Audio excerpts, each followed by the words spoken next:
So if you notice, I've moved the camera back to left. I just noticed my subscriber count has actually gone down since I've been doing these. I know that some people say that it's important to produce these videos like with high frequency if you want people to watch, but I am at the point of I don't even know.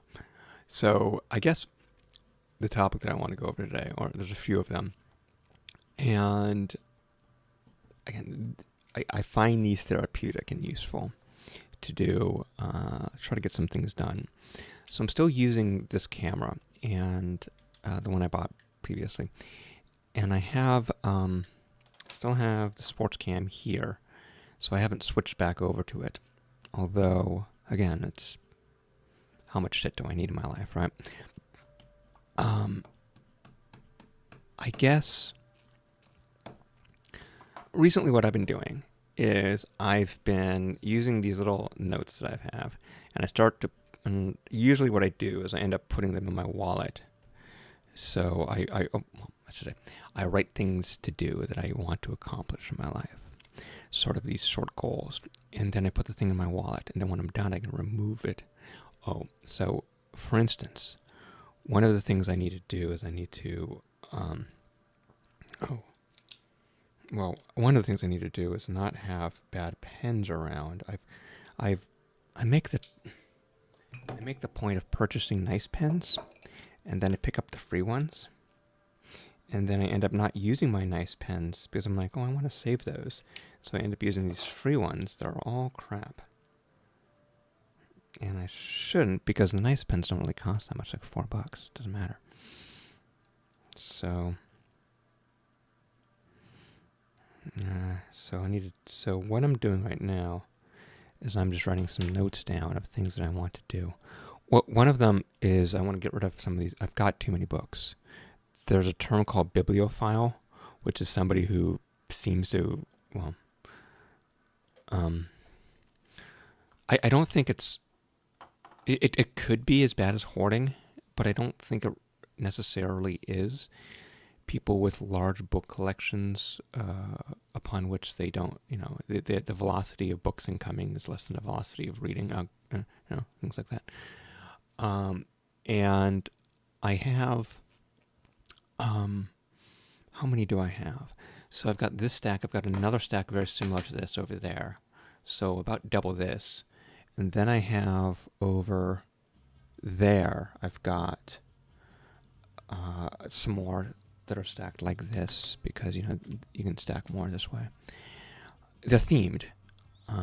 So this one's mostly business-oriented books and some computer stuff, and that one's mostly politics. I'm kind of, I have sympathies towards leftist politics, and so it's they seem to do a better material analysis of the real world. So they seem to have more interesting things to say. So I've got a lot of those texts. Actually, I've got better pens like right below me. Hold on. In this this is a complicated desk. Let me see if this works. So I'm in this protracted project of trying to reduce the number of books, but this goes back to something. See, I don't know if these pens are bad or if it's just because I haven't used them in a long time. I should probably take a piece of paper and then just try to. No, there's no reason. Here I am again. I treat the world as if I grew up during the Great Depression, as if like, oh dear, this pen is so, it's like 25 cents. Why do I give a fuck? But anyway, I'll use it for the sheet. So I'm in this protracted battle to reduce my book count. I do have a vision for it, which is basically I want, these shelves you can't see. I can move the camera over, but I want these shelves to be clear. And so that means a reduction of 50 or so books. Just finding good homes for them. I don't want to just throw them out. I want to find like sort of good places for them. That's another. I think. I don't know. A lot of these psychiatric things are spectrums. So you could say that somebody who has a real problem with hoarding, really can't throw things out because they have these sentimental attachments to stuff. And you could say maybe there's an opposite end of that, which is people that just throw out, everything and don't care where things go. And that's probably not a good place to be in. You probably have to be in the middle of saying something like, well, let's try to find a good home for whatever I've got here, which is probably part of why I eBay things. Anyway, so books are on there. I also have some old furniture I need to get rid of. So and then that one, I'm just trying to give away to some, see this pen, I should just throw it away. So I don't have a trash here. And if I just put it down on the floor, I'll be like, oh, there's a pen on the floor. I should put it back to where I found it. And not think, oh, where I found it or where it goes is actually a trash can. Let me look in here. I've got other pens. Okay, here's another one. This is a Pilot pen that's no longer produced. I went to the Pilot headquarters in Tokyo, and I asked them if they would continue to produce it, and they said no. So...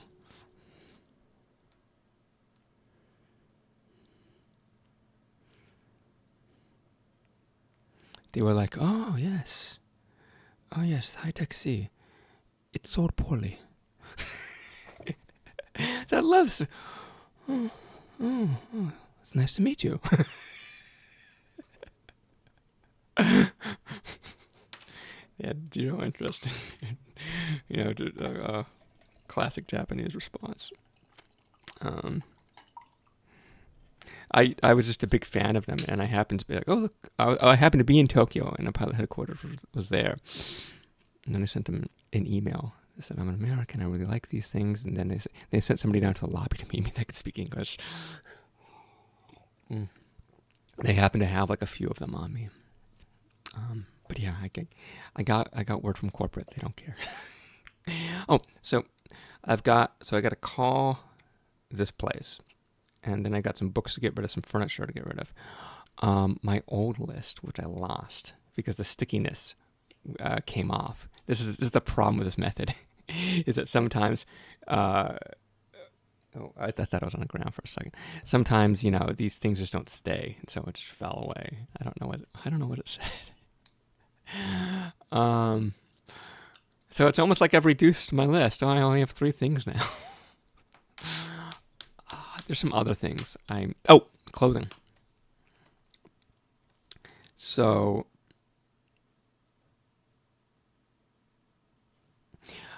I've realized recently that I have somehow collected a bunch of clothes through just freebies and handouts at conferences, really. Like the one I'm wearing right now, Linode shirt, the Linode booth had. I'm like, oh yeah, free shirt, sure. But realistically, I don't wear any of them. I shouldn't say I wear very few of them. And they wouldn't be what I would do with a discretionary buy.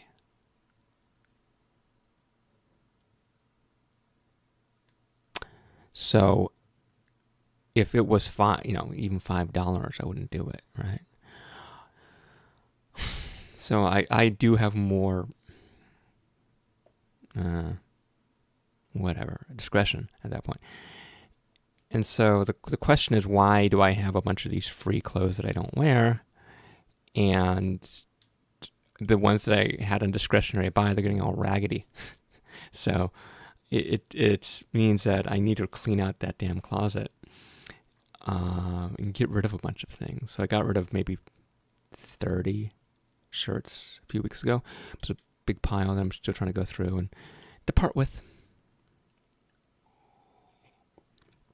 So clothing, definitely. And I think I want to put on eBay. I still have some on the cameras. I want to make a decision on that one. And then also I've got the discs one. So 2020, I'd accumulated a lot of hardware since let me give it a title. I'm going to call this trying to sort my life out. So since I was in college, I was doing electronics dumpster diving, and essentially at university they have these big pile. In fact, I've got old photographs. Let me show if I've got ones from like 2005 or so. And all I got to do, somebody hit the back of my car last night. It's very small. I don't care about it.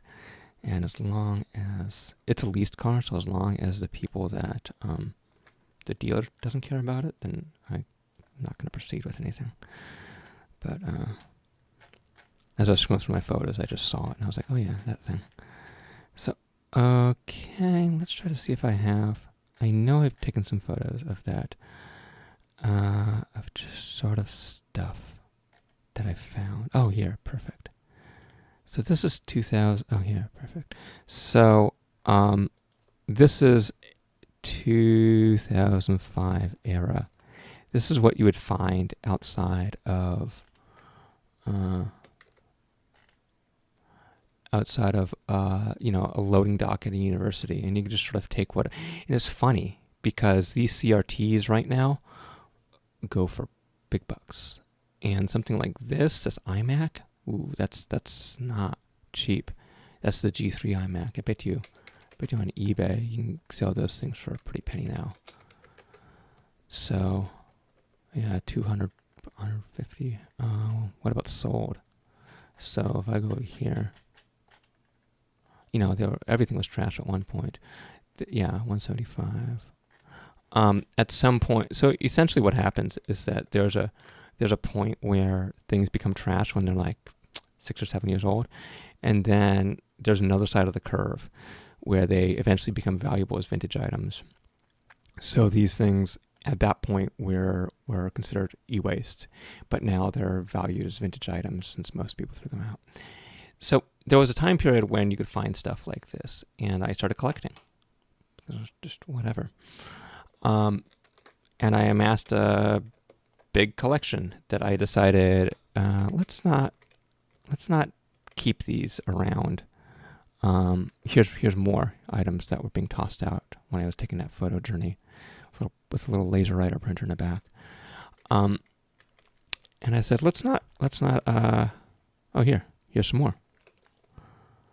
This is these Mac monitors, or these traditional Macintoshes go for quite a bit now. And that's a DEC monitor. DEC was bought by Compaq in 1997. And so there was a time before sort of modern e-waste rules or laws where you could just find this stuff just piled up in university hallways, and nobody cared about their provenance after that period. So you could just sort of walk up and say, all right, I'm going to take this thing, and that's fine. And those are just pictures from parties and things like that when I was a kid. So I got to a point where I was having these like giant bags of RAM and stuff like that, just sort of small things. And I was like, okay, I need to sell this stuff. So I did that in COVID. But then I ended up saying, okay, well, I need packaging material. I need boxes. And then people were like, oh, you selling stuff on eBay? I'm trying to get rid of stuff. And I was like, oh, look, I can make 20 or 40 bucks or whatever. Well, I'll take that. So I got to a point wherein I think that my collection has increased since I started eBay, which is not the goal. So I'm at a commitment point, I think, where I'm trying to say no more items in and only items out. Now, that means that the eBay revenue is going to eventually descend to zero, but I don't care. And I need to tell myself I don't care. Because, again, I was talking a bit about money last time, and after taxes and shipping and all of those things, or I should say after eBay fees, it's probably, before eBay fees, I'm doing, right now, my number is I'll show you, I don't care, 1589. And that's divided by this in previous 90 days. So that's divided by 90. So that's about $17 a day. But you'll have to sort of see that I sold 27 items there. So then we have to sort of like minus 27 times, I don't know, what would shipping be? So maybe $8 on average. So we have that. But then eBay also takes a fee of about 15%. So it's 0.85. I almost did an RPN notation. Or reverse post notation. So 1174. And then we divide that by 90. And the question is, do I want to live with piles of hardware for $12 a day? Like, if somebody was saying, hey, Chris, you've got a clean apartment, but I have a bunch of old electronics I want to place there, but I'll give you $12 a day to store it. Would I be like, deal? Or would I say, that's not enough money? And there's labor costs on top of this, right? And so, like, I have to take pictures, I have to post, I have to mail it. It's do shipping, I have to look for boxes. So this isn't like just free. This is maybe it takes a good half an hour to do every item from initial post to release. Sometimes even longer. If I have to clear a laptop hard drive or whatever. So it's not. So when you say decreasing to zero, what are we really talking about here, right?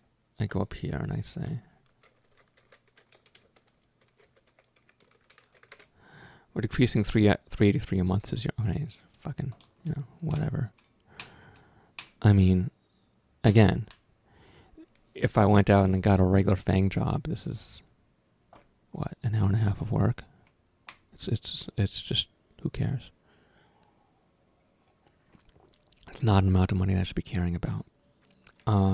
Again, if we go back to the thing, is that if I'm deciding that I care about money, then what am I doing with this shit? I don't know why I'm so thirsty right now. So, that's eBay. Oh, right. Nothing in, posting more, and aggressive pricing. That's the goal. To clear the thing out as much as possible. Cameras, right? We've already gone over the cameras. And I need to make a final decision on them. So the final decision is going to come down to two possibilities.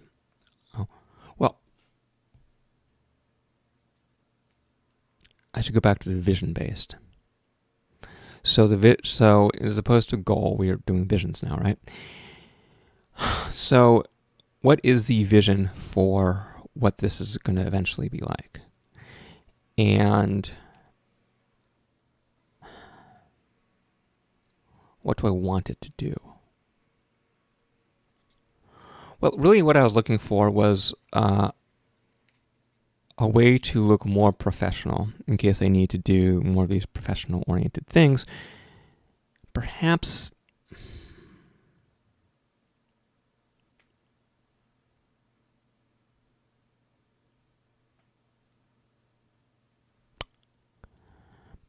it's a matter of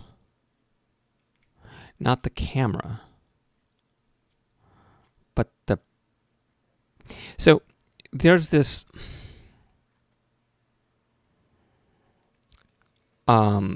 inability, or I should say, a poor ability that I have that other people find easy. Let's go back to the spectrum psychological issue that I was talking about. Is that I think that everybody, or I should say, almost all of these diseases that exist, well, I shouldn't say, many of the diseases that exist on types of spectrums wherein everybody exhibits some variations of it, and some of them are debilitating. Some of them really need some attention, and others are not so much. So let's just say, I don't know, attention deficit disorder, right? I think that everybody has the ability to get distracted, right? That's why advertising and video games and social media and all these distractions, they work well because, most people, they don't just have these laser focuses where everything's organized and perfect and they have this distractibility quotient to them. But some people, it's really debilitating, right? Like they really can't sort of do deep dives or any type of long-term focus on something. And this kind of these behaviors really hurt their ability to succeed in life. And that's true of autism, right? Is that some people don't have this type of empathy towards other people and have these kinds of traits a little bit. And other people, it's they need to be institutionalized. It's really sort of terrible. Or addiction, right? I mean, some people, it kills them, and other people, it's just a small struggle. So I think that for almost everything in life, there's these continuums. And to think that I am not on a continuum of anything or anybody else isn't, is kind of fanciful, right? I don't think nobody's ever called me bipolar before. I've never heard that. I don't even know what it constitutes. I've never been diagnosed as such, and I'm not familiar with it. But I bet I exhibit some parts of it, a very healthy amount to a minor extent, and nobody's really brought it up, or anything. Gender dysmorphia, right? People that end up being trans, right, and question their own gender. I've never done that personally, but there's probably something, there's probably something there. I am somewhere along the spectrum.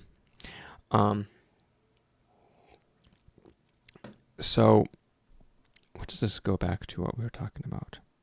Cameras? Oh! What a long diatribe. So, the question is, and this is talking about something that I have a poor ability to do, is I have narcissism. When it comes to narcissism, I am on the other side of that spectrum. So there is, let's say, a healthy level of that where somebody is like, my hair has to be nice. I'm going to be presenting myself well. I have to make sure I'm clean shaven, wear nice shirts, do like that. As opposed to somebody who says like, I need to make sure I wax my eyebrows and, go in and get laser treatments on my hair or whatever, right? These extreme forms of people that go in for surgery or whatever. But I'm probably on the unhealthy level of that, in that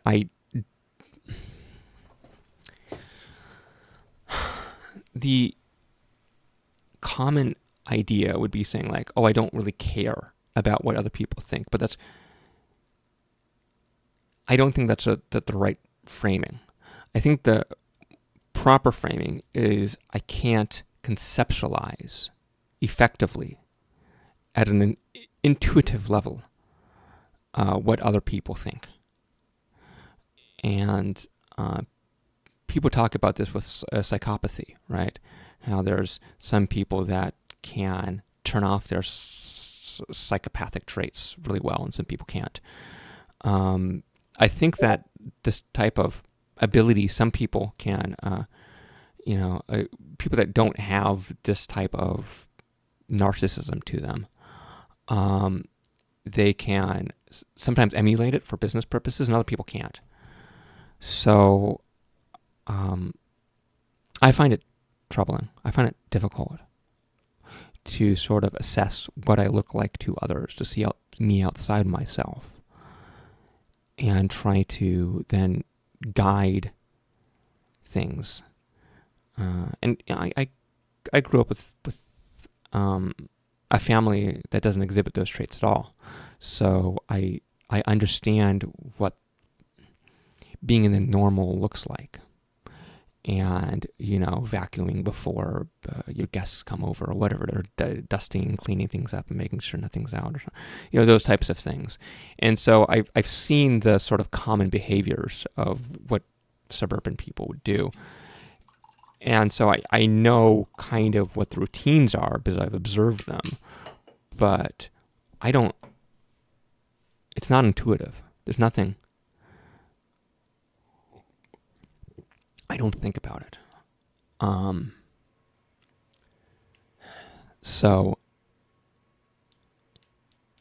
But nobody's ever accused me of not being hospitable, or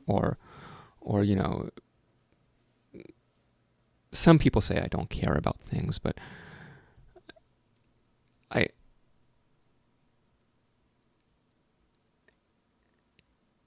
generally speaking, there's only like one or two people that say that, and the vast majority don't accuse me of that. So there's some possibility that those assessments could be, maybe, I have to take them in good faith. So I could say that that I might be like within a standard deviation, right? Regardless. Yeah, what the fuck is this person talking to me? I don't know if you hear that. Boop, boop, boop, boop, boop, boop, boop. Oh.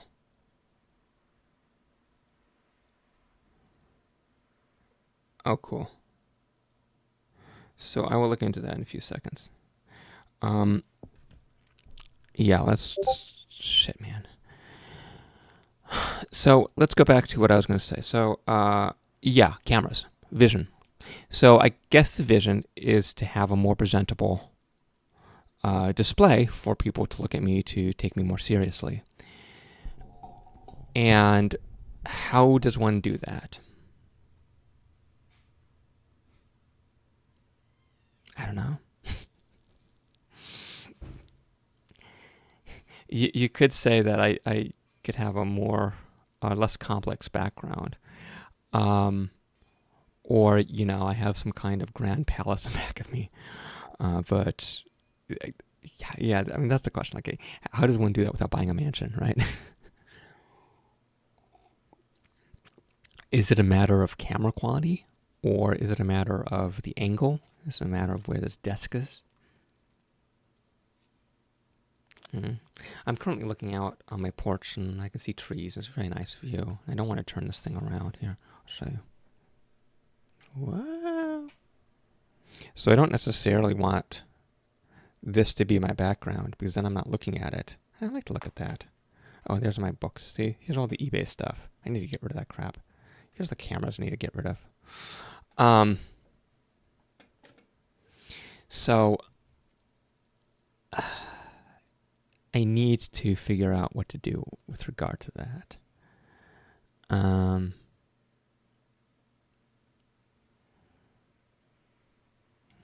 Even at an angle, see, it's not really.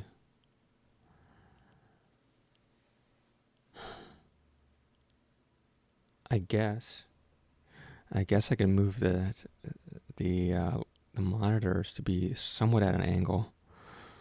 Not really. This keyboard I installed from I I put this stand in myself. So I can only sort of, I guess I can go here and then there. And maybe this is the solution, right? Is to just sort of like come in kind of at an angle. And perhaps this gives me more space to work with, maybe. I don't know. Is this a better? And here's the question beforehand, right? Are we at a better presentation? And I don't know. I don't know these things, intuitive or otherwise. Normally, what I would do in a YouTube video like this is I would then stop recording and then crop it and then show you what it looked like afterwards. And then I could try to assess it. I have to say we as if there's another person here. But this is all live, which is how I prefer it. So I've cleaned out this space, and then I would have to kind of move monitors in, maybe? I don't quite know.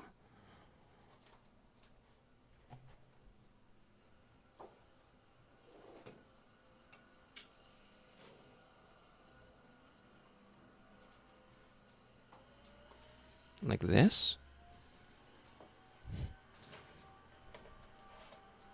I think this is better. And a question, well, there's a few questions actually. The first one is that, is this what I want to do with my desk? Is this a better use of that space? Second question is, is this better for this, which is actually a bit too high. This is what we want. And then we want that zoom control, right? So 400. Oh, there it is. Maybe less actually. Maybe 350. No. What's even lower? 300. 250 maybe. Oh, but now maybe, yeah, that's about right. So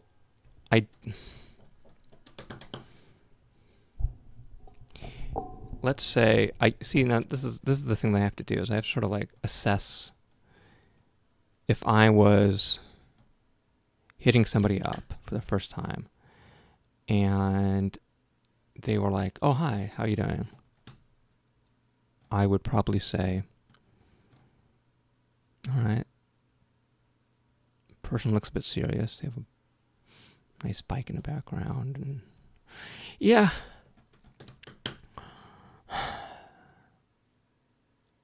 I'm trying to think that, like, if I've never met what I'm looking at, right? And does it bias me in any way? And of course it does, because I'd say that person kind of looks like myself, right? Obviously. But here's the kind of thing that I'm talking about, is that I have to put my mind into a place where I'm genuinely somebody else, like a different persona, right? And say, what would that alternative persona envision? And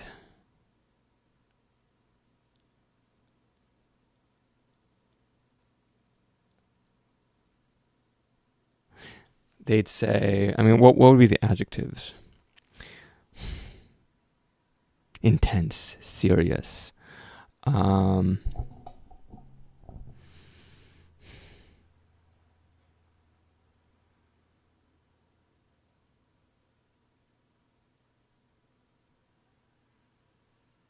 Yeah, maybe. The question is,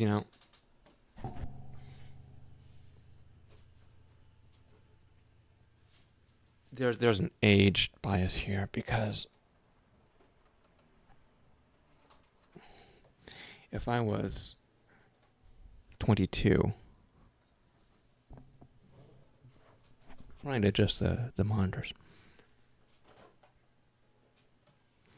If I was, like 22 or so, and I had something like this, then people would say, oh, look, he's an industrious student and really trying to work hard. But, you talk to somebody in their 40s like this, and you're like, who is this person? Like, I think...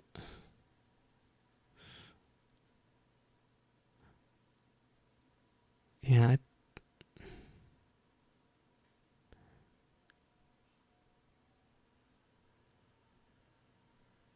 I wouldn't know. I wouldn't know what to say. Because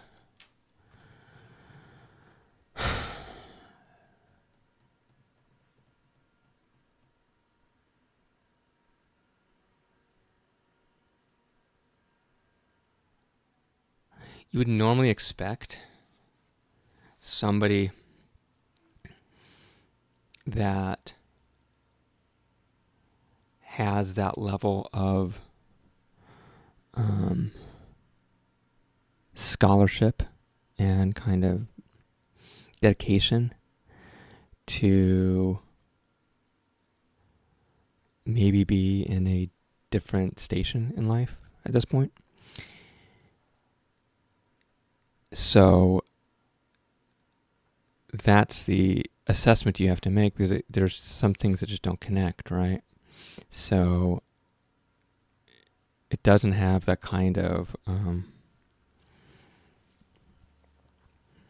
again, if this was like, if I cared about money, and if this was like, over some kind of house somewhere, then all the pieces would fit. But there's a big piece that doesn't fit here, which is that here's somebody who looks like they should be in a position of having tens of millions of dollars by my age, but it looks like they didn't. And it's because I'm not a capitalist. I'm really not. I wanted to learn about them, but I'm really not.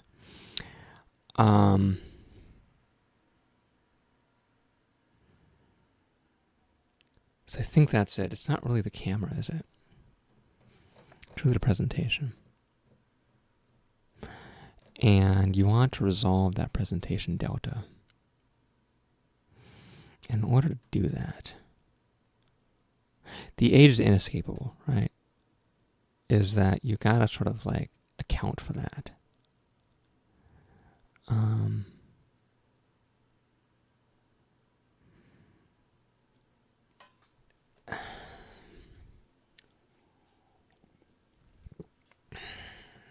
How do you do so?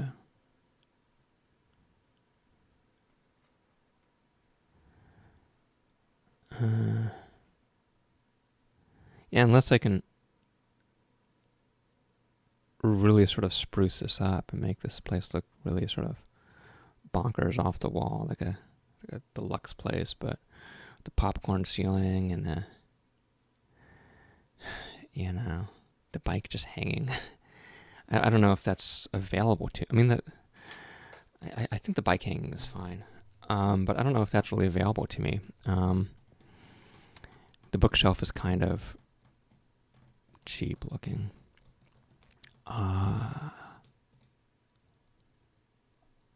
There's too many things to make assessments from. I think that's part of it. Is that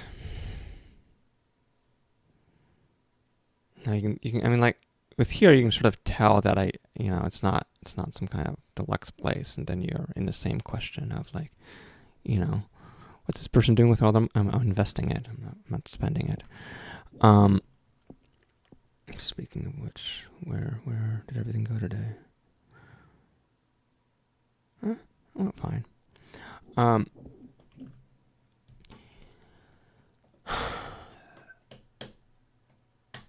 do you do this? It's not the camera.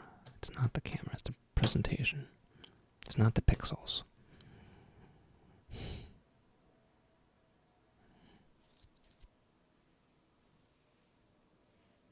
I thought about getting an office for a while. Try to avoid it.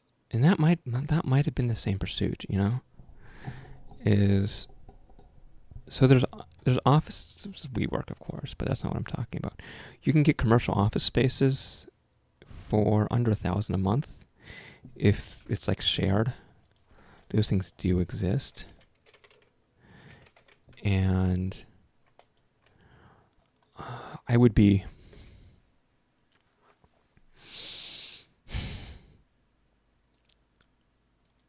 The question is, I'm being cheap again. Do I really want that? Here, let me just find. So here, I don't even know if those types of offices exist anymore. Let me see. Los Angeles. This is where I live, around here. Remove the boundary. And I wouldn't want it so that it's something that I'm actually lease rate. Available space. Oh gosh, I don't. God, so they don't. They always do this calculator. So this is close. Yeah. So these offices go up pretty readily. And I've thought about getting something in this building before. There's also. Is that? Oh, it is in that building. I've wanted to work in that building. I've wanted to rent out that building for a while, actually. And what's this one? I've fantasized about working in that building. It's right near the train tracks. I like it. Let me see what we're looking at. So you have to do this math. So essentially it's 189 times 63. So it's basically 189 times 63. Oh, God. Oh, yeah, divide by 12. So it's under 1,000. Look at that, under $1,000. So that's pretty sweet. Do I want to do it? Oh, term, April 2026. So, yeah, they're trying to book this thing way in advance. So that would be like 2 years from now. Gosh, are you kidding?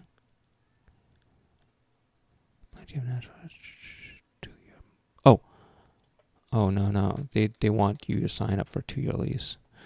So this is way too expensive, right? It's looking for some higher space.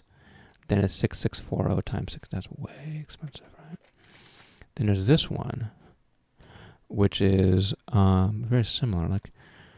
So it's a bit cheaper, 550 times 36. But 550 is quite a bit of space. So 550 times 36. You're looking at 1650. It's about the cost of a studio apartment. 350 times 45. Yeah, about 1312 for these. No, 300 times 39. That's not bad.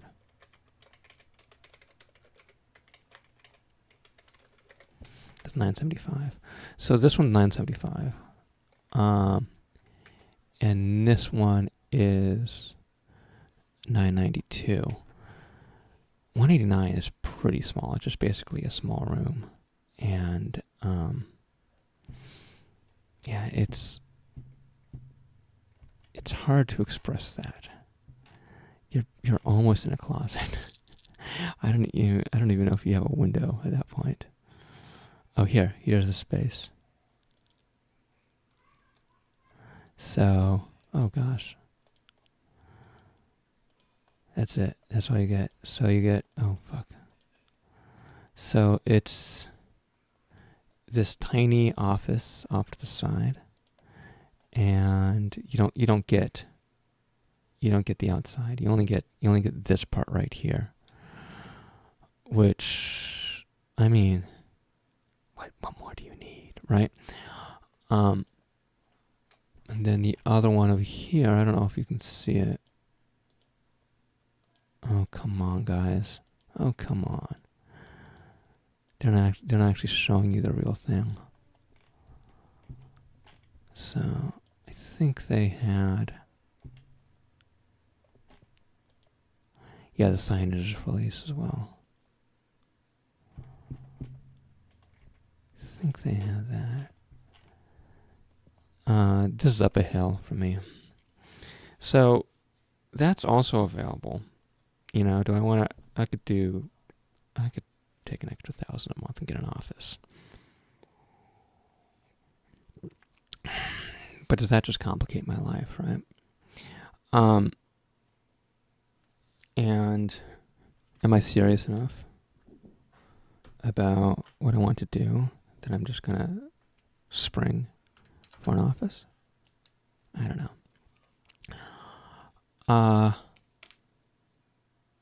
It's just a bunch of crap, right? So, I don't know. Because I'm just working alone, right? So that just allows me to separate my space more, basically. But the other thing is, at that point, I'm basically paying $2,500 for real estate, and I could just get a better place for $2,500 as opposed to two. So, let's go into the last one. Should I? Or should I just end it right now? The initial reason that I was going to get on here was to talk about this one, discs, and the difference between LVM to RAID, and how I have a number of discs that aren't guarded right now. What I was going to do about that. That was my initial goal. So I could do that, sure. So essentially, I think I've done this on a video before. What it is right now I've got, if I was to do this, I could do 4I in A, G, do F disk L, dev SD, I, done. Oh, that's right. I did this weird thing where my path is now broken. Fine. So, oh, that's not it. It's ... You gotta do this. Oh, come on. Is it 2 dots? It is. Okay. So,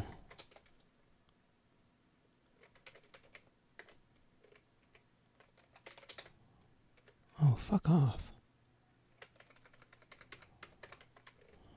What did I do wrong here?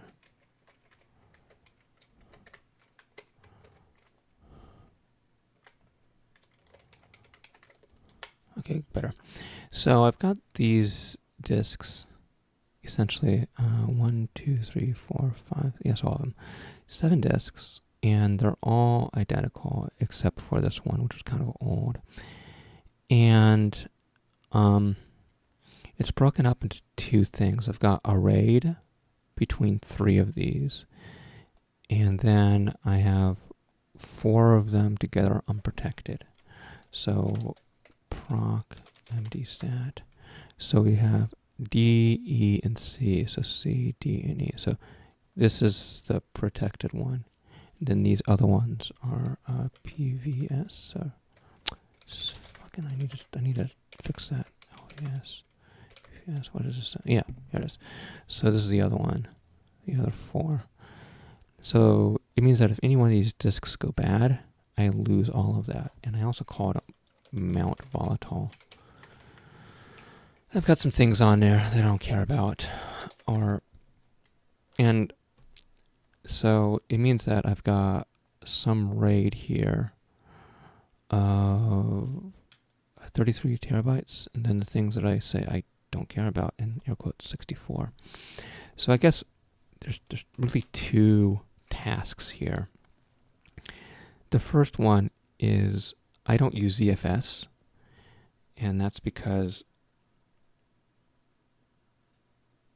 I haven't done the work of exploring how that works. I haven't, I knew about it. I've known about it for 20 years, but I never did it. So I'm just using X4, and I know that ZFS can handle some of these things sort of built in. So part of that task is to explore just that world. I know it's really taken over in this kind of setup. I've got access to this machine over here. I think it's this. Yeah. And this guy's got 212 terabytes, right? And I think that that's a... Yeah, see? Almost everybody's doing the ZFS now. And if I go here, I don't think there's any... Oh, is there? Yeah, see, there isn't any classic RAID on here. ZFS handles it all. So this is kind of how it's being done these days. So the stack that I have is, this goes back to yesterday, right? Is I was saying that I'm becoming an old dog. I'm using these old technologies because the relationship with time changes as you get older, and things go by, and time goes by faster, and you tend to think that you know things when things are changing below your feet. So the world changes from underneath you, and you forget to keep up. So that's one of them. The other one is about what to do with these disks. So some of the projects that I'm working on require lots of disks, like the Vesuvius thing. This 27 terabytes. I don't even have it all. I think it's 80 terabytes is all of them. And I'm not against getting those disks. And again, this goes back to me being a cheapskate, is that you can find 18, right now the sweet pricing point is 18 terabytes, not $199. You can get it for cheaper. So you can get them for like, no, that's all crap. Here's about what they start. So at 145. Which is a really good trade-off for that. It's under $10 a terabyte, and yeah, there's a bunch of them that are around there. You see, and if you go to 20, you really can't get those types of rates yet. So if I go there, that's an auction. Doesn't matter. Here you get these off brands for 200. And yeah, so it's about $100 more for the extra two. So the pricing point is really, and you saw those with what it was regarded as here. This is what they mean by 18. So I've got 6 of them, and then I've got one old 16. So in order to really sort of have these larger punches these days, you need arrays. And I have these on-disk arrays for this workstation I have down here. So it's got the 7 in there. But the question is, do I want to have an external device that's dedicated to them? So, okay, there's 2 solutions.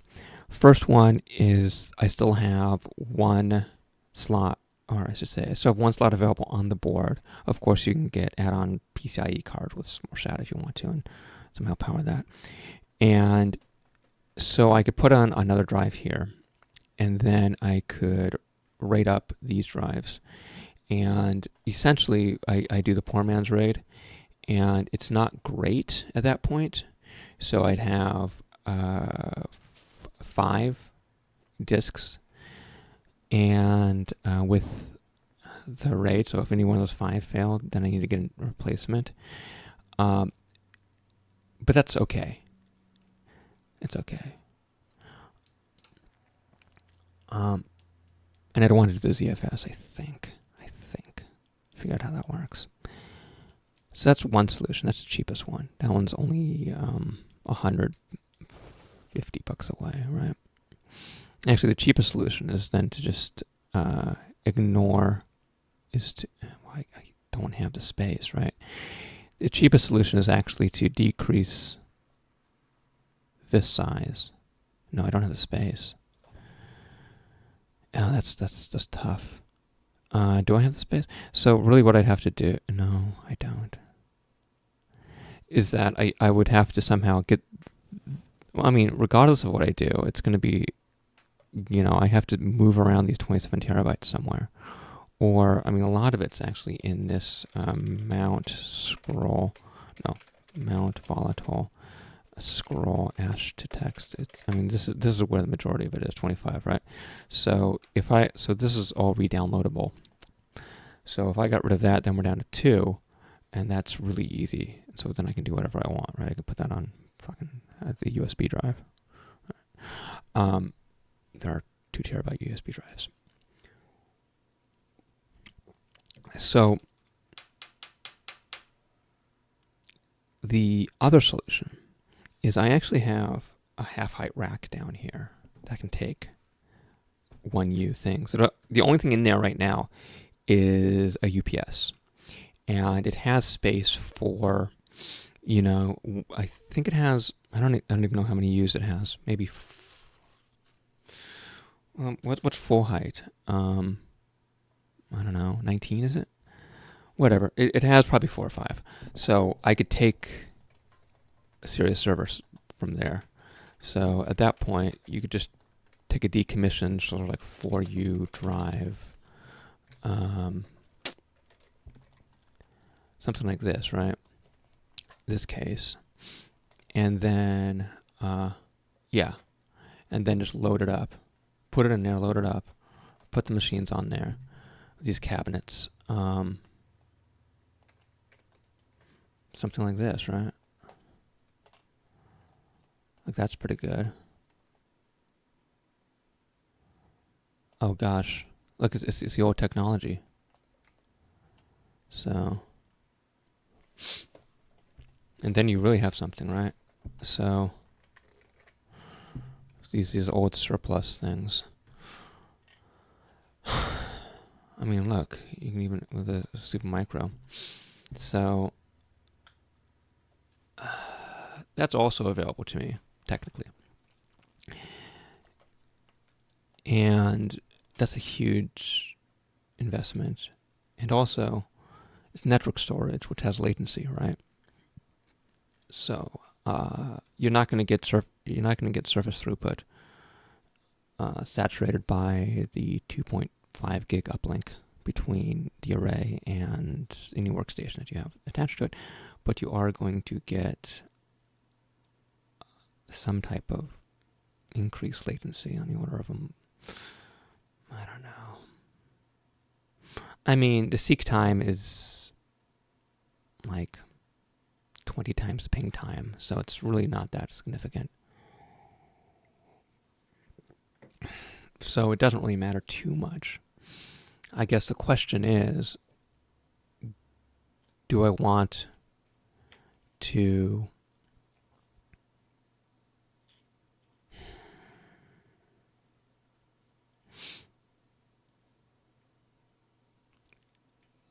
have something that requires that kind of power? And I do have something already that's a 1U, and it's kind of an empty case. And I kind of could, so there's a third option, I guess. The third option is take an existing case that I have here, then somehow 3D print or find some type of cheap way of doing that. And then get some kind of board that can, I guess part of that is, if I was going to do it myself, I would need to figure out how to, see, these are things I don't know, which is good. It's always good to be in a position that you don't know things, right? I'd have to find out, I've got some old boards over there, but I believe there's these like PCIe, or is it PCIX? I think it's PCIX. PCI Express, right? No, is it? SATA board. Yeah, that's it. So there are these things that you can do. No, PCIe. Yeah, that's correct.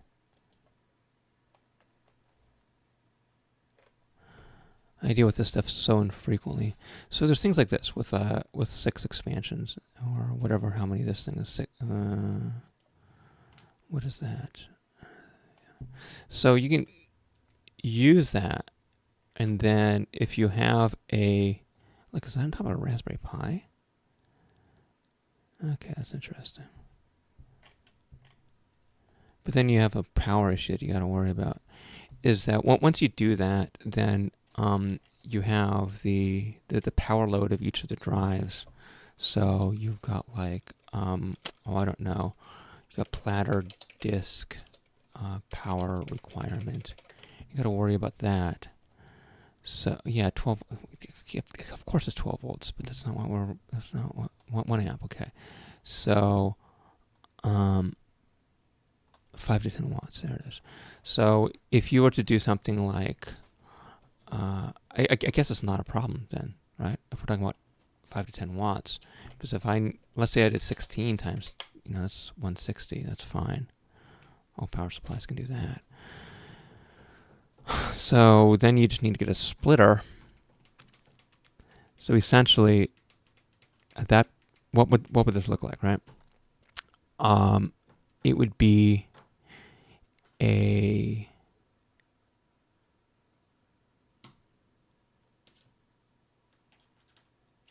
I've got 2 options.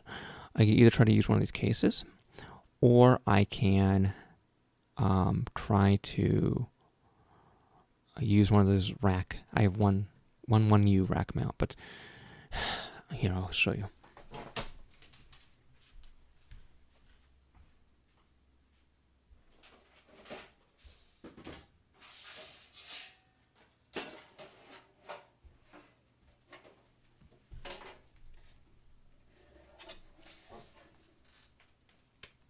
So I think this is empty, if I'm recalling. It's got a set of headphones in here. I don't know why. It's just a weird place to put headphones. This is another sort of, I don't even know if they work. But yeah, so it's got this thing.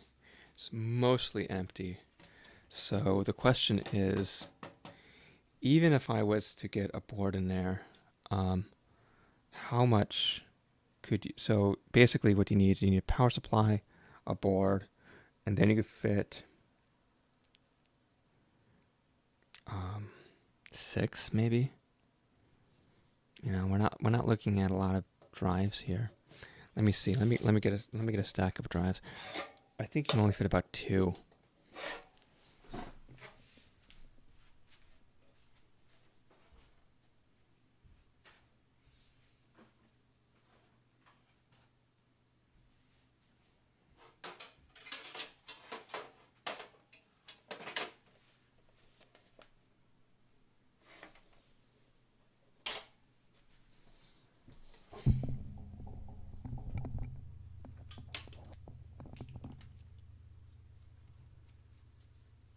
Yeah, so I just put 3 in there, and 3 can fit without any spacing. So I guess if you were to be really aggressive, you could somehow do that. I'm part of this makerspace, and essentially, I bet that there is open source designs for, and I'd have to talk with them. I don't really know too much about 3D printing. For 3D printing, sort of stands for these types of things that you can just put into these kind of rack-mounted things, and then you could put the discs in there. And but that still puts us at 6, right? The whole point about this project is I want to be at a point where I can have, I don't know, 8, 9, 10.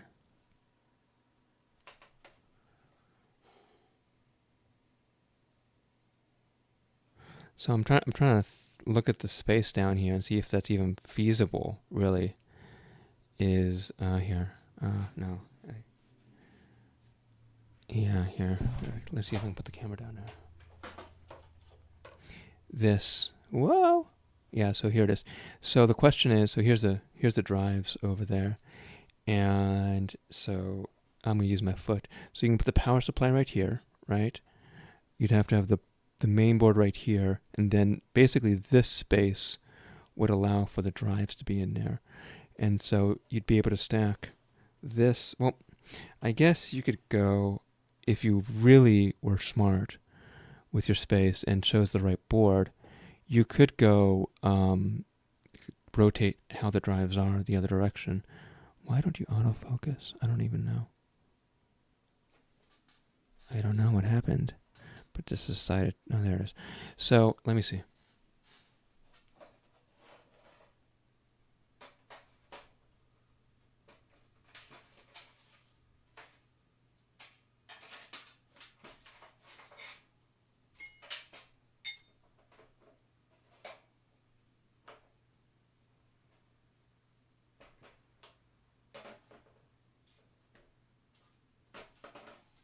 Yeah, so if you really, really know what you're doing, I guess you can get 12.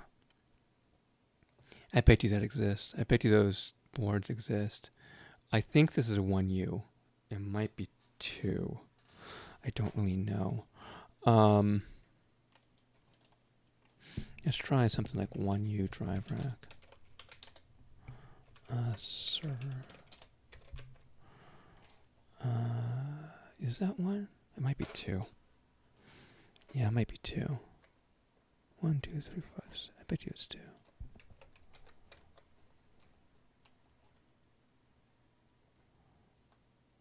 Yeah, so there's your 12. Exactly. Exactly. Yeah, if you really know what you're doing, you can get 12 in. That's what I just said. Yeah, exactly. Right. Then you have the fans in there, which I wouldn't have. So I don't have cooling. But the fans also can cause some vibrations, and that's really bad for the drives. So, what the fuck? It's not 2, is it? Doesn't look right. They're like SSDs or something. You can't fit that many that way, can you?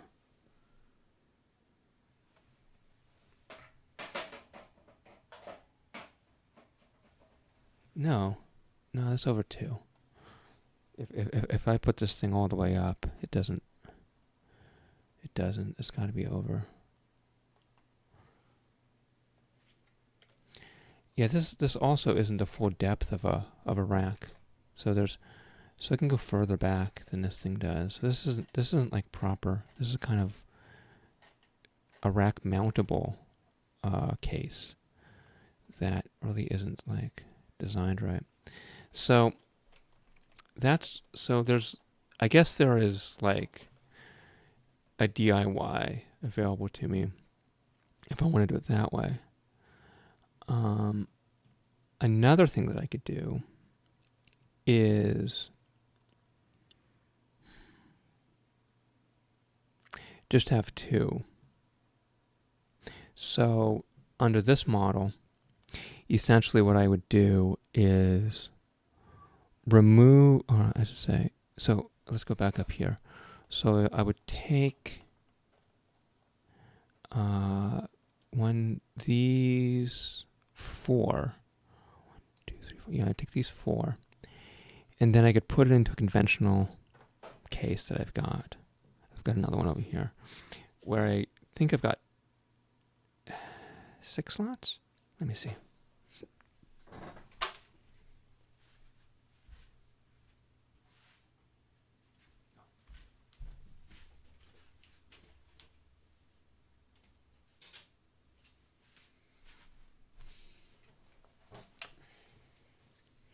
Well, not really. So I've got I've got like a couple SATA slot. I've got, sorry, a couple 2.5, some 3.5, and then some 5.25 up here for the sort of traditional CD-ROMs. So if I was to ignore those, I could get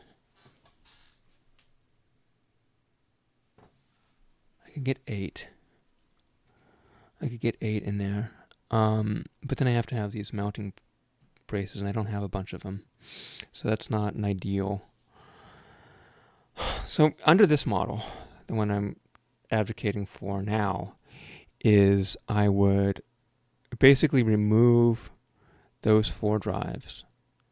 I would place them into a new tower system, just classic tower. And then I would have slots available for expanding the RAID or whatever on this one. But now I'm in a point wherein I have these 2 systems on, almost, so it's a high power requirement, right?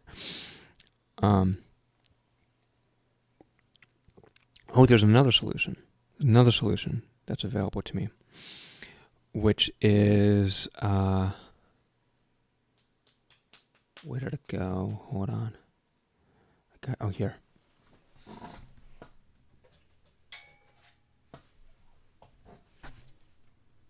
Just a classic sort of USB thing, right?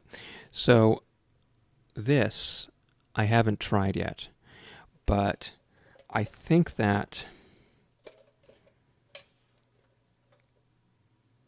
it's on it.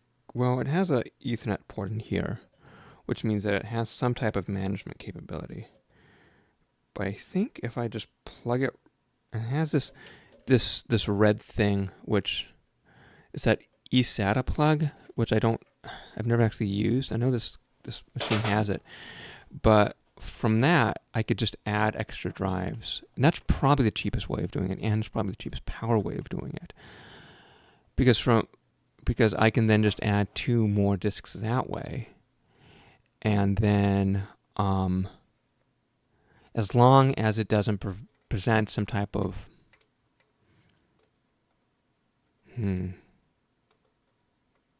So with any of these solutions, you're gonna get a single point of failure, right? Is that if some power supply breaks, it's gonna hose you, and you have to figure that out. So I guess the difference here is that you'd have an array that would be put over 2 separate power supply based devices, right?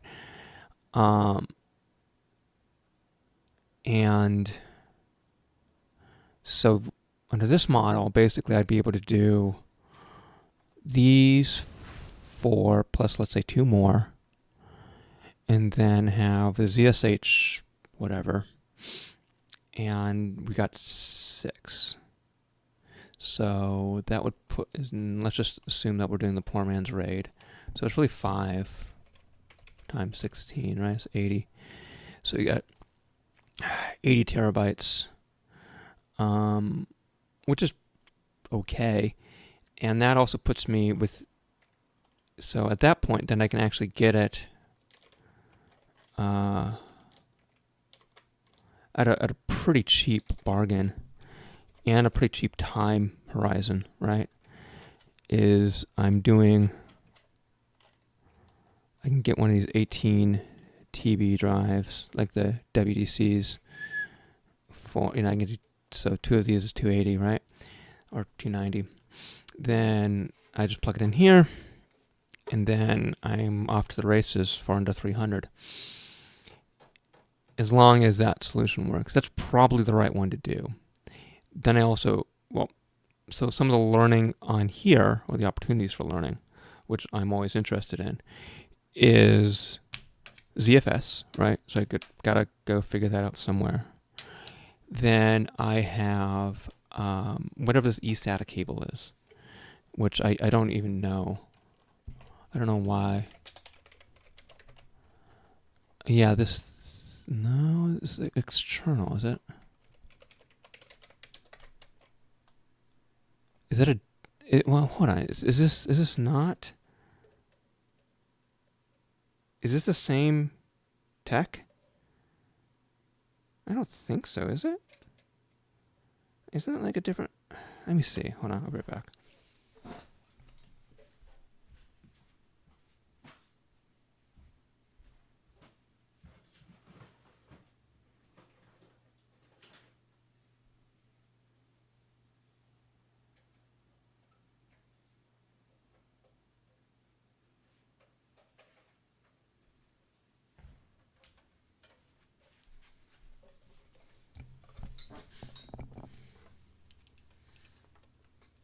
Yeah, I knew a different cabling standard. So there's this external SATA. Is that not what it's called? I thought it was called eSATA. Um, mm, Let me make sure that's the actual thing I'm looking for. It's just no. Is it? Is that it? eSATA plate, external SATA plate. I think so. No, it's not those things. It's just kind of, yeah, it's that. What is eSATA? It is eSATA. So you want to have an eSATA cable, but is there no eSATA to eSATA? Does that not exist? I don't know how this thing works.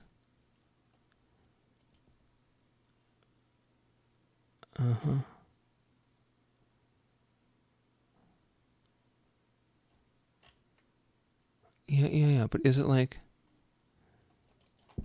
why would I want to do eSATA? I don't know.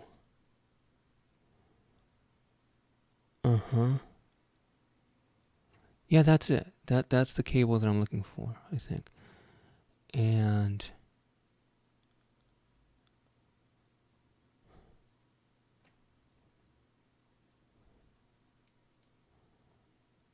that's pretty fast.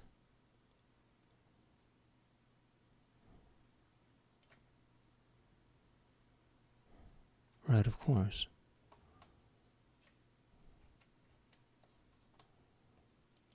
But it looks like that most of them are these... Oh, the old drives, who cares? Those are just trash. Most of them are these kinds of...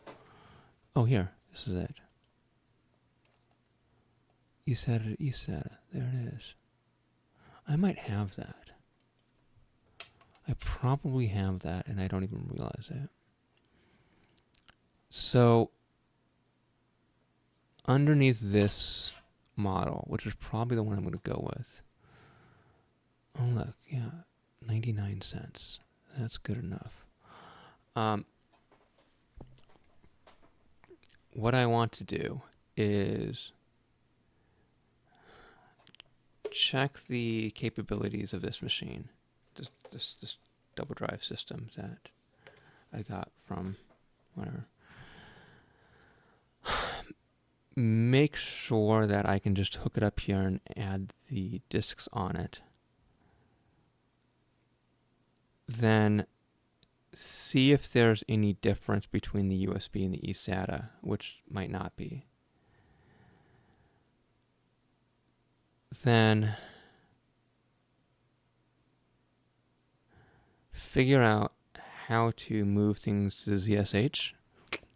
Maybe.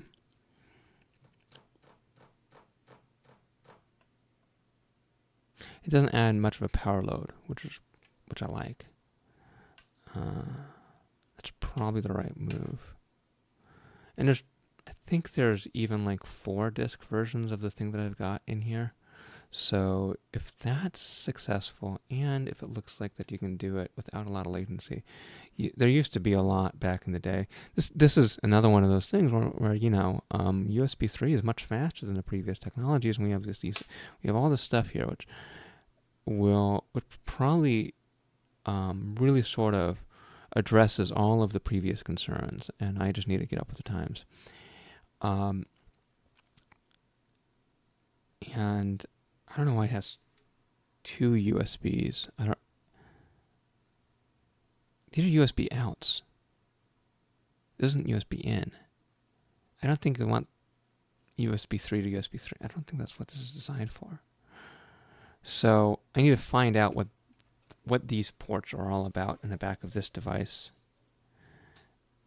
You know, that's generally not what you'd be doing if you wanted to hook up this thing as a slave, right?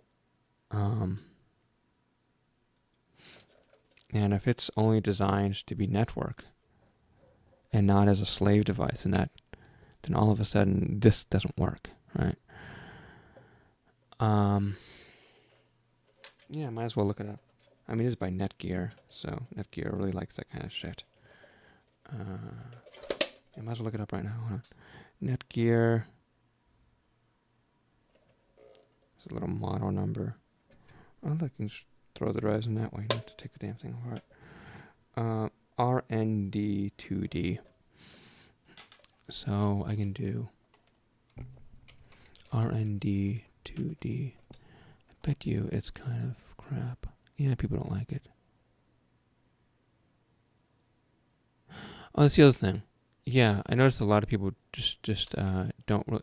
So I did think about this, actually. I did think is that the rating was so poor on this device that I think I eliminated this from that model of thinking about things. I already thought about that. Yeah, I did. And then I was at a point of thinking that really what you want is like 4-disc external USB, something like that. Like a chassis. Yeah, these types of devices, right? And then something wherein they don't have, well, they're not really smart. They just kind of expose the discs in some kind of pass-through mode. And I bet you that those things are cheap on eBay.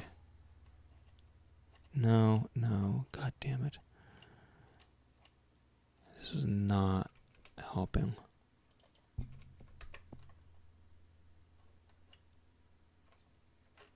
No. Yeah, Sabrent is a classic one.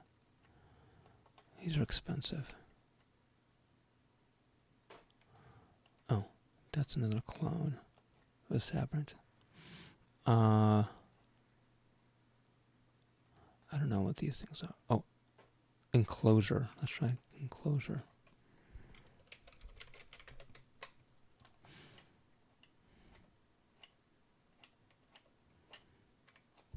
Let's just try this.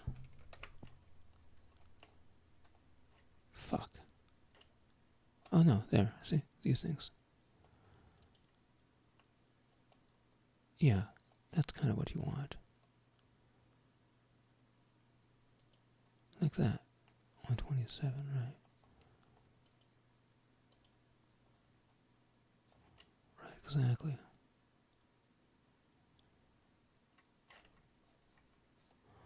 So, before I do this, oh look, it's even cheaper online. But look, the rating sucks. So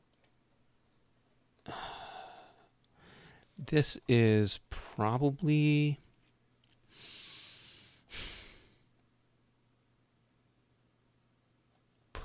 whatever. I don't know who this company is, but this is probably something I want to do.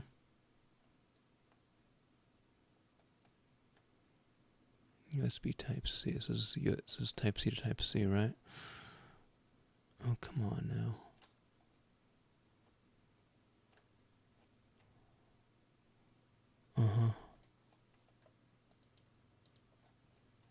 So this is a low power solution to do it. Oh, look, 115. That's not bad.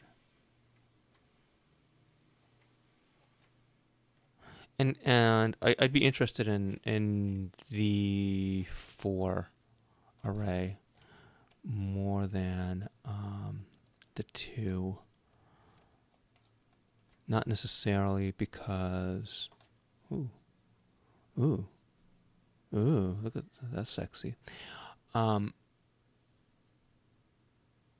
is cheaper than 2 4-bays. But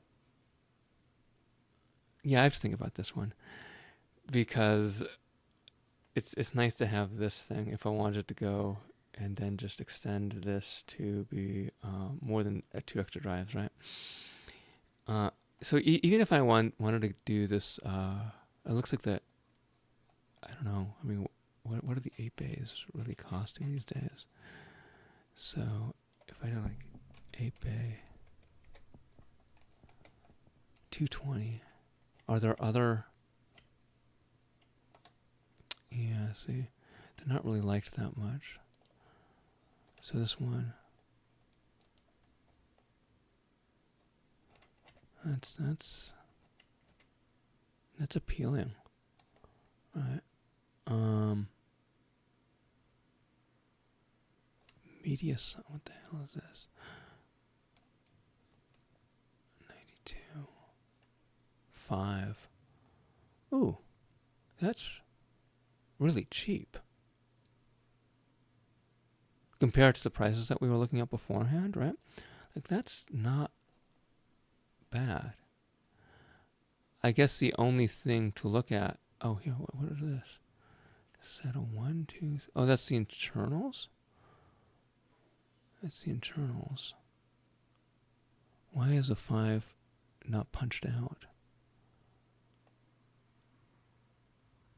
You just put them in there.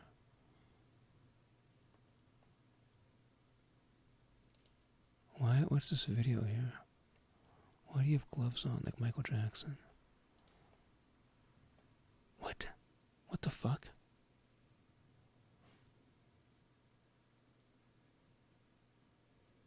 Oh.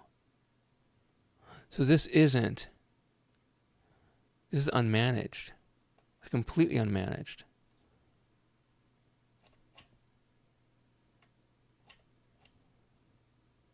So that's not it. It's just a pass through. This is just a dumb chassis.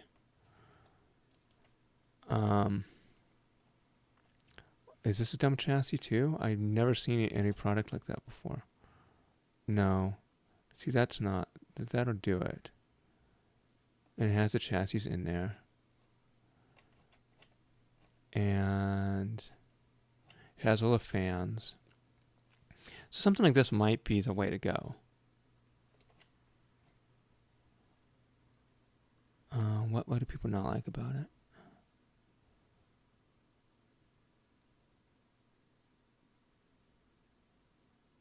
Uh-huh.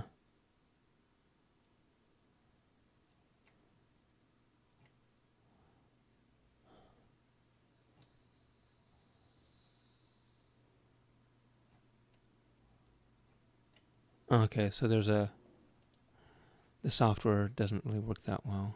And when it says like drives are popping in and out, it means that they're using like low quality parts in order to manufacture, which makes sense because it is so cheap. So, they're using like cheap capacitors and things like that. So using the cheapest parts they can find, which makes sense. I guess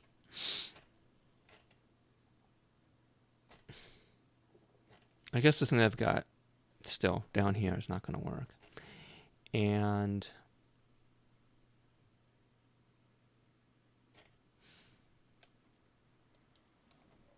the 4 seems to be the real pricing point because there's plenty of options, there's plenty of manufacturers.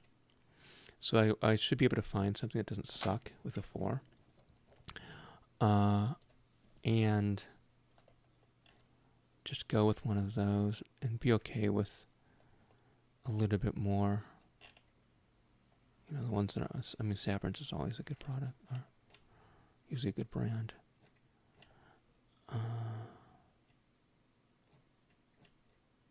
Just go with one of those. Then get some drives, put it in there. Then at that point, you're still looking at, I don't know, I mean, you're adding $100 something onto it.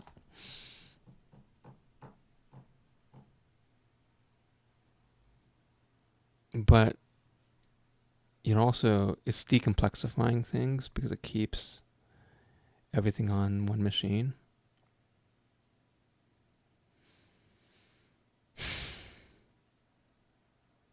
I don't know. I mean, there's a lot of indecisiveness about these types of stuff, right? It's nice to talk it out, but sometimes I get to a point where I don't have any actions. So that one I have action on. I don't know if I have any action on these other things. I'm glad I talked about it, though. Especially for the World Wide Web. That's an hour and a half. All right. I might do this again. We'll see what